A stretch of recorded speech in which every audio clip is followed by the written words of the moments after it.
ഓർക്കുന്നതിന് മുന്നായിട്ടേ വണ്ടിയുടെ പുക വരുന്നുണ്ടോ നോക്കിക്കോട്ടോ. വണ്ടി ഇങ്ങനെ നിർത്തിയിടുമ്പോഴാണല്ലോ പുക ചെക്ക് ചെയ്യണേ. ഇത് നോക്കിയോ, ഒരു ശകലം പുക പോലും വന്നില്ല. എക്സോസ്റ്റ് കാണിച്ചു തരാം.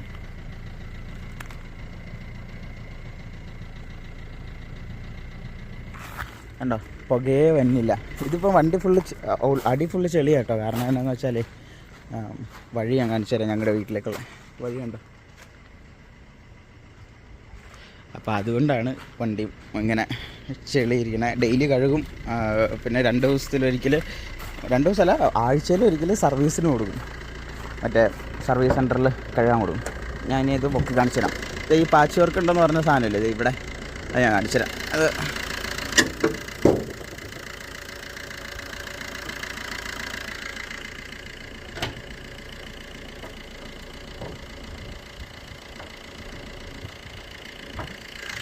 അപ്പോൾ ഇതാണ് എൻജിൻ്റെ ഭാഗങ്ങൾ വരുന്നത്.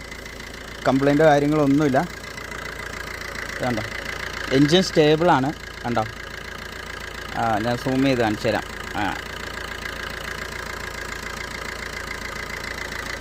കണ്ടോ, എൻജിൻ്റെ ഭാഗത്തൊരു കംപ്ലൈൻറ്റും ഇല്ല. ഇതിൻ്റെ അകത്ത് AC-യുടെ ഈ കാണുന്ന വെൻറ്റ് വരെ ഞങ്ങൾ ഫുള്ളായിട്ട് റീസ്റ്റോർ ചെയ്ത് മാറ്റിയേക്കുന്നതാണ്. അതുകൊണ്ട് കംപ്ലൈൻ്റ് ഇല്ല. ഇതേപോലത്തെ മൈനറായിട്ട് വരുന്ന ഈ കാണുന്ന ഇത് ചെളിയാട്ടോ, ചെളിയാണ്, തുരുമ്പൊന്നല്ല.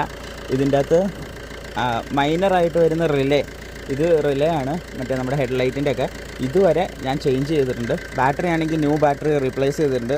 ഏകദേശം പുതിയ വണ്ടി എങ്ങനെയാണ് ചെയ്തത് അതേപോലെ ഉണ്ട്. പിന്നെ ഈ കാണുന്ന ബെൽറ്റില്ലേ, ഇവിടെ ഒരു ബെൽറ്റ് ഉണ്ട്, ഇതേ കാണാം, എല്ലാം മാറ്റിയിട്ടുണ്ട്. പിന്നെ ഇതേ ആ ബെൽറ്റ് മാറ്റിയിട്ടുണ്ട്. എല്ലാം പുതിയ ബെൽറ്റ് തന്നെയാണ് എല്ലാ സാധനങ്ങളും. പിന്നെ നോക്കിയോ, എൻജിൻ ഭാഗത്ത് പ്രത്യേകിച്ച് കംപ്ലൈൻറ്റോ കാര്യങ്ങളോ ഒന്നുമില്ല. വണ്ടി സെറ്റപ്പാണ്. വണ്ടിക്ക് അങ്ങനെ കംപ്ലൈൻ്റ് എന്ന് പറയുന്ന സാധനമേ ഇല്ല വണ്ടിക്ക്. ഞാൻ ഇത്ര നേരം ഇവിടെ നിർത്തിയിട്ട് വണ്ടിക്ക് കംപ്ലൈൻറ്റോ കാര്യങ്ങളോ, ഇപ്പോൾ സാധാരണ എന്നാ പറയണത്, ഇച്ചിരി കംപ്ലൈൻ്റൊക്കെ ഉള്ള വണ്ടിയാണെങ്കിൽ ടപടപേന്ന് പറഞ്ഞ് അടിക്കും. ഇതിൻ്റെ അകത്ത് ടപടപേന്ന് അടിക്കുന്നൊന്നുമില്ല. എല്ലാം പക്കായിട്ടാണ് എൻജിൻ്റെ വർക്കും എല്ലാ കാര്യങ്ങളും ചെയ്തേക്കണേ. പിന്നെ നോക്കിയോ, ഇനിയിപ്പോൾ ഇതിൻ്റെ ഉള്ളിൽ വണ്ടി ഒന്ന് റേസ് ചെയ്ത് കാണിച്ചു തരാമേ. ഇവിടെ ഇൻഡിക്കേഷനൊന്നും അടിക്കുന്നില്ല. കണ്ടോ, ഇത് പുക ഞാൻ കാണിച്ചില്ല. ബാക്കിലേക്ക് നോക്കിക്കോണേ, പുക നോക്കിയോ. കണ്ടോ, ഒരു ശകലം പോലും പുക വരുന്നില്ല. കണ്ടോ, ഇത് സെൻട്രൽ ലോക്കാണേ. ഇതിൻ്റെ അകത്ത് ലോക്കുണ്ട്, ഓപ്പൺ ചെയ്യാം. പവർ വിൻഡോ ആണ് 4 ഇപ്പോൾ ബോഡി അപ്പ് സൈഡ് കാണിച്ചിടാം. ഇപ്പോൾ ബോഡിയുടെ അപ്പ് സൈഡും എല്ലാം കണ്ടല്ലോ. ഇനിയിപ്പോൾ ടയർ നോക്കിയോ. ടയർ അത്യാവശ്യം കട്ടയുണ്ട്. വലിയ കോട്ടാന്ന് പറഞ്ഞിട്ട് അത്യാവശ്യം കട്ടയുണ്ട്. പിന്നെ ഇപ്പോൾ ഇവിടെ കാണിച്ചു തരാം. ഫ്രണ്ടിലത്തെ ഒരു ടയർ മാറാനുള്ളതാണ്. അത് ഞാൻ ഇന്നോ നാളെയോ മാറും. ഇത് പുതിയ ടയറാണ്, മൊത്തം ഫുൾ കട്ടയുണ്ട്. പിന്നെ ഇതിൻ്റെ അകത്തും അത്യാവശ്യം കട്ടയുണ്ട്. ഇതുണ്ടോ, കട്ടയുണ്ട്. പിന്നെ അപ്പറേ സൈഡിലെ കട്ട കാണിച്ചു തരാം. അപ്പറേ സൈഡിലും നല്ല രീതിയിൽ കട്ടയുണ്ട്. പിന്നെ സ്റ്റെപ്പിനുണ്ട് വണ്ടിക്കടിയിൽ. പിന്നെ ഇവിടെ ഇതുണ്ടോ, ഈ എന്നാ അതിന് പറയണേ, ഇൻഡിക്കേറ്ററുണ്ട്. ഇതെല്ലാം മോട്ടറൈസ്ഡ് ആട്ടോ വരുന്നത്. നമുക്ക് അവിടുന്ന് എന്താണ് ഇലക്ട്രിക് പരമായി ചെയ്യാം. പിന്നെ അടുത്ത് കാണിച്ചു തരാം.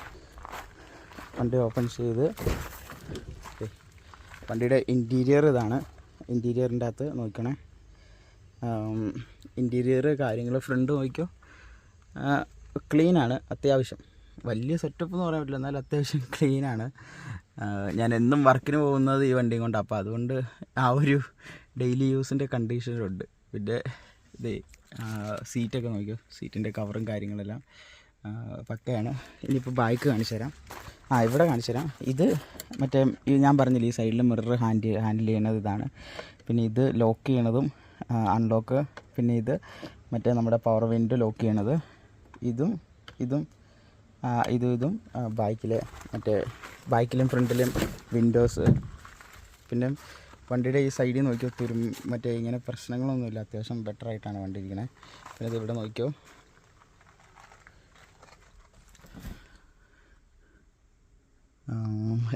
എല്ലാ സംഭവം പക്കയാണ് ഉണ്ടോ. പിന്നെ AC, ബാക്കിലെ AC, ഇത് ഫ്രണ്ടിലെ AC കാര്യങ്ങളെല്ലാം ഉണ്ട്. പിന്നെ അടുത്തത് വണ്ടിയുടെ വണ്ടി ഓൺ ചെയ്തിട്ട് കിലോമീറ്റർ തരാൻ കാണിക്കണമല്ലേ, കിലോമീറ്റർ തേണ്ടേ. ഇപ്പോൾ 762 കിലോമീറ്ററാണ് ഓടിയേക്കണത്. ഇത് 762 കിലോമീറ്ററാണ് ഈ വണ്ടി എൻജിൻ്റെ വർക്ക് ഫുള്ള് കഴിഞ്ഞിട്ട് വന്നേക്കുന്നത്. ഇനിയിപ്പോൾ ഇത് 1000 ആകുമ്പം ഞാൻ ഓയിൽ ചേഞ്ച് ചെയ്യും. പിന്നെ അല്ലാണ്ട് 1,40,337 കിലോമീറ്റർ ഇപ്പോൾ ഓടിയിട്ടുണ്ട്. പിന്നെ വണ്ടി ഓണാക്കി സ്റ്റാർട്ടാക്കി കാണിച്ചു തരാമേ. പിന്നെ ഇത് ഇവിടെ ക്യാമറയുടെ കൺട്രോൾസ് കാര്യങ്ങളെല്ലാം വരുന്നത് ഇത് അത് ഉണ്ട്. പിന്നെ ഇവിടെ ഗ്ലാസ് ഹോൾഡ് ചെയ്യാൻ വേണ്ടി, ഗ്ലാസ്സോ എന്തെങ്കിലും ഉണ്ടെങ്കിൽ ഹോൾഡ് ചെയ്യാൻ വേണ്ടിയിട്ട് ഈ സാധനം. പിന്നെ ഇത് AC കാര്യങ്ങൾ, സൗണ്ട് സിസ്റ്റം. പിന്നെ ഞാൻ വണ്ടി സ്റ്റാർട്ടാക്കി കാണിച്ചു തരാം. ക്ലച്ച് ചവിട്ടി വണ്ടി സ്റ്റാർട്ടാക്കണേ. വണ്ടി സ്റ്റാർട്ടാക്കി, സൗണ്ട് കേട്ടാ അല്ലേ? ഒന്നുകൂടെ കേൾപ്പിക്കാൻ ഒരു മിനിറ്റ്. സ്റ്റാർട്ട് ചെയ്യുക. ഓക്കെ, വണ്ടി സ്റ്റാർട്ടായി. ഇനിയിപ്പം വണ്ടിയുടെ ബോണറ്റ് തുറന്ന് കാണിച്ചു തരാം. ചേട്ടാ, ഇതാണ് നമ്മുടെ വണ്ടി. അപ്പോൾ വണ്ടി നോക്കിക്കോ. വണ്ടിയുടെ ഇത് ഫുൾ കണ്ടീഷൻ നോക്കിക്കോട്ടോ. ഇത് അവിടെ ഒരു ഇതുണ്ട്, റിവേഴ്സ് എടുത്തപ്പം തട്ടിയതാണ്. അപ്പോൾ അത് ചെറിയൊരു സ്ക്രാച്ച്, ചെറിയൊരു പൊട്ടലേ ഉള്ളായിരുന്നു. പൊട്ടലെന്ന് വെച്ച് കഴിഞ്ഞാൽ ഇത് ഇതേപോലെ ക്രാക്കായിരുന്നേ. ഞാനത് പൊളിച്ച് കളഞ്ഞപ്പോൾ ഇത്രയും വൃത്തികേടായിപ്പോയി. അപ്പോൾ അങ്ങനെയൊക്കെയാണ്. കുറേ ക്രാക്ക് വന്നപ്പോൾ ഞാനത് പൊളിച്ചിട്ട് പെയിൻ്റ് അടിക്കാമെന്നൊക്കെ പറഞ്ഞ് പൊളിച്ചായിരുന്നു. പക്ഷേ ഇപ്പോൾ പെയിൻ്റ് അടിക്കാൻ ബഡ്ജറ്റ് വന്ന് നോക്കിയപ്പോൾ പൈസ ഇല്ല കയ്യിൽ. പിന്നെ ഇത് ZD ആയിട്ടോ വേരിയൻറ്റ്. ഇത് ക്യാമറ ഉണ്ട്. പിന്നെ വണ്ടിയുടെ നോക്കിയോ, ഗ്ലാസ് ഒന്നും റീപ്ലേസോ കാര്യങ്ങളൊന്നുമില്ല, എല്ലാം കമ്പനിയുടെ ഗ്ലാസ് തന്നെ. ഇത് ഗ്ലാസിൻ്റെ മോഡൽസ് കാര്യങ്ങളെല്ലാം എഴുതിയേക്കണം. ഒരു റീപ്ലേസ്മെൻറ്റോ കാര്യങ്ങളോ ഒന്നും തന്നെ ഇല്ല. പിന്നെ ഇത് അത്യാവശ്യം ചെറിയ രീതിയിൽ സ്ക്രാച്ച് കാര്യങ്ങളൊക്കെ ഉണ്ട്, കാരണം എൻ്റെ ഓടിക്കൽ ആ രീതിയിലായിരുന്നു. അപ്പോൾ അതുകൊണ്ട്. പിന്നെ ഇത് ഇവിടെ ഒരു ചെറിയ പാച്ച് വർക്ക് വരുന്നുണ്ട്. കാരണം എന്താണെന്ന് വെച്ച് കഴിഞ്ഞാൽ ഇത് എന്നാ പറയണത്, തെങ്ങേന്ന് തേങ്ങ ആടിയതാണ്. ഞാൻ വണ്ടി തെങ്ങിൻ്റെ സൈഡിലിട്ടിട്ട് കിടന്നുറങ്ങിയതാണ്, തേങ്ങ ആടിയതാണ് ഇവിടെ. അപ്പോൾ അത് താന്നുപോയി. പക്ഷെ അത് ഓപ്പൺ ചെയ്യാൻ ഞാൻ ഇപ്പോൾ തന്നെ ഓപ്പൺ എല്ലാം ചെയ്ത് കാണിച്ചു തരാം. അതൊക്കെ പാച്ച് വർക്ക് ഏകദേശം 15,000 രൂപ സംതിങ് ഉണ്ടെങ്കിൽ പാച്ച് വർക്കും പെയിൻറ്റിങ്ങും കൂടെ അവർ ചെയ്തു തരാമെന്ന് പറഞ്ഞായിരുന്നു. പക്ഷേ എൻ്റെ കയ്യിൽ ബഡ്ജറ്റില്ല, കാരണം മാസം 12,100 രൂപ വണ്ടിക്ക് അടയ്ക്കണത്. അപ്പോൾ എൻ്റെ സാലറിയിൽ തന്നെ ആ പൈസ കട്ടായി പോകും. അപ്പോൾ അതുകൊണ്ട് അതാണ്. പിന്നെ ഇത് വണ്ടിയുടെ സ്റ്റാർട്ടർ കംപ്ലൈൻ്റ് ആയിരുന്നു. സ്റ്റാർട്ടർ കംപ്ലൈൻ്റ് ആയപ്പോൾ ഞങ്ങൾക്ക് അറിയില്ലല്ലോ, എനിക്ക് വണ്ടിയുടെ വർക്കിൻ്റെ കാര്യമൊന്നും അറിയത്തില്ല. അപ്പോൾ അതുകൊണ്ട് ഞാൻ കെട്ടി വലിച്ചുകൊണ്ട് കൊടുത്തതാണ്. അപ്പോൾ ആ സമയം അവിടെ ഫുള്ളായിട്ട് പെയിൻറ്റ് അവിടുത്തെ ഊരിപ്പോന്ന്. അപ്പം ബമ്പർ ഏതായാലും പെയിൻ്റ് അടിക്കേണ്ടി വരും. പിന്നെ ഈ സൈഡ് ഇത് ഞാൻ വണ്ടി റിവേഴ്സ് എടുത്തപ്പം തട്ടിയതാണ്, പട്ടയെന്ന് പറഞ്ഞുകൊണ്ട്.